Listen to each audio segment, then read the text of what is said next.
Hi dear students, welcome to my class for ninth students. Okay, this is the continuity of is matter around us pure. In the last class, we are discussed about the distillation and fractional distillations. This distillations is depending upon or means it is the work is done by the main principle, that is differences in the boiling point. Differences in the boiling point. When the mixtures having a boiling point less than 25 K means Kelvin, we have to use the what fractional distillations. Okay, Nama. In this class, I have to discussing the one more interesting separating technique, that is what how can we obtain the different gases from the air? How can we how can we separate? How can we separate or obtain different gases? Different gases from air. So this is also comes under the fractional distillation type, fractional distillation method. So for example, dear students, what we see in our day-to-day life around us, we have to observe the air. That air is a mixture of so many gases like oxygen, carbon dioxide, nitrogen, right now, argons. Generally, air is a homogeneous mixture. It is a mixture of so many gases. That means the air is formed by the many gases like oxygen, argon, carbon dioxide, some carbon monoxide, like this. Okay. So how can we separate?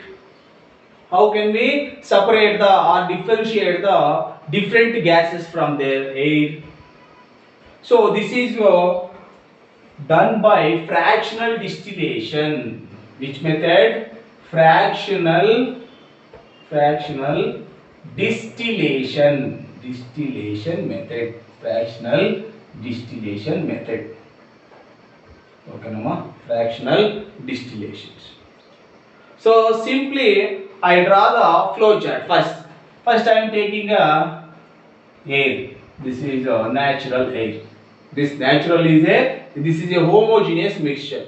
Okay, Nama? So when we apply the pressure, that means compress means applying the pressure. When applying the pressure, the gas molecules come closer. The gas molecules come closer. When the gas molecules come closer, the between the particles, the force of attraction is increases. Between the molecules, force of attraction is increases, and also compress and cool.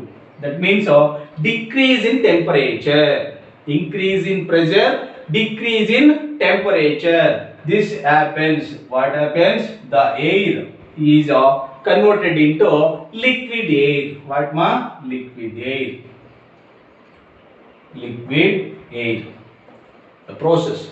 The air is changes into or gaseous changes into liquid state. How? By applying the pressure and decreasing the temperature, we get liquid air. Okay, Nama? So and then this liquid air is allowed to warm up slowly in a fractional distillation. Warm up slowly in a fractional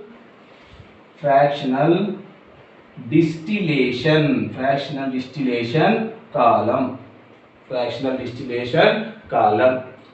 After this liquid air enters into the fractional distillation column, by differences in the boiling point, we get the different gases in different temperatures.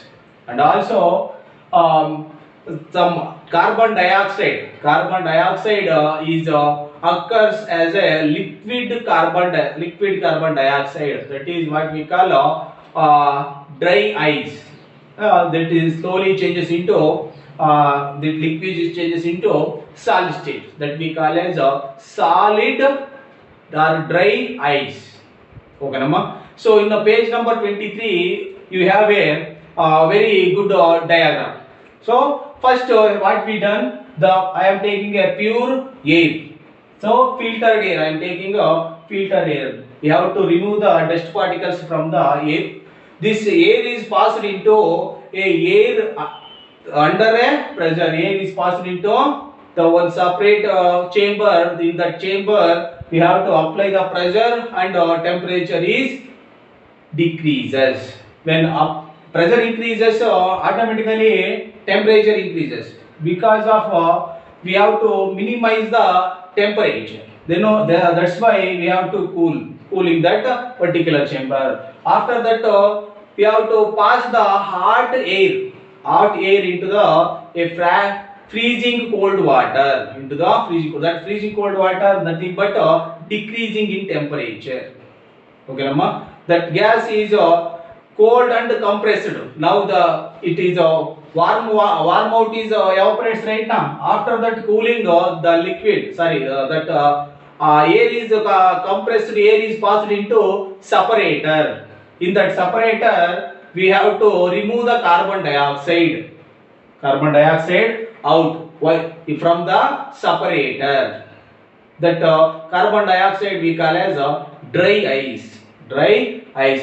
After that, we have to pass that liquid air into one separate expansion jet. After that, we have to pass that same liquid air into the fractional distillation column.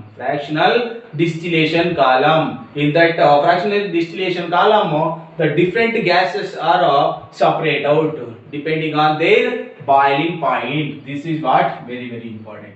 Boiling point.